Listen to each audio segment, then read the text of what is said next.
নুরুল হক নূরের ওপর হামলার প্রতিবাদে দেশের বিভিন্ন স্থানে বিক্ষোভ করেছেন গণ অধিকার পরিষদের নেতাকর্মীরা। ঢাকার বাইরে ভাঙচুর করা হয়েছে জাতীয় পার্টির অফিস। ঢাকায় বিক্ষোভ করে জাতীয় পার্টিকে নিষিদ্ধের দাবিতে ৪৮ ঘণ্টার আলটিমেটাম দিয়েছে গণ অধিকার পরিষদ। নুরুল হক নূরের উপর হামলার ঘটনায় ক্ষোভে ফুঁসছে নেতাকর্মীরা। ময়মনসিংহে শুক্রবার রাতে বিক্ষোভ মিছিল থেকে জাতীয় পার্টির অফিসে ভাঙচুর চালানো হয়। রাজশাহীতে জাতীয় পার্টির জেলা ও মহানগর কার্যালয়ে ভাঙচুরের পর রাস্তায় আগুন ধরিয়ে দেওয়া হয়। শনিবার সকালে টাঙ্গাইল শহরে জাতীয় পার্টির কার্যালয়ে ভাঙচুর চালায় গণ অধিকার পরিষদের নেতাকর্মীরা। পরে পুলিশ গিয়ে পরিস্থিতি শান্ত করে।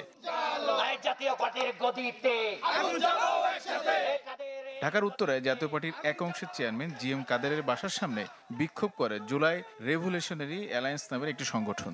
অপ্রীতিকর পরিস্থিতি এড়াতে জোরদার করা হয় নিরাপত্তা।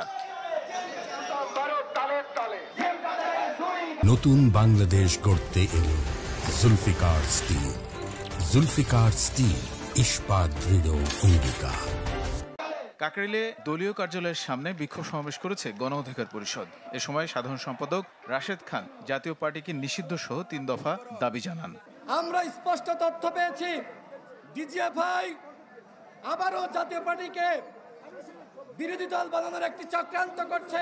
সংস্কার করতে হবে, গণহত্যার বিচার করতে হবে এবং একই সাথে আমরা এই দাবিও করছি, বাংলাদেশে আওয়ামী লীগ, জাতীয় পার্টি এবং 14 দলের দোসররা কোনো রাজনীতি করতে পারবে না।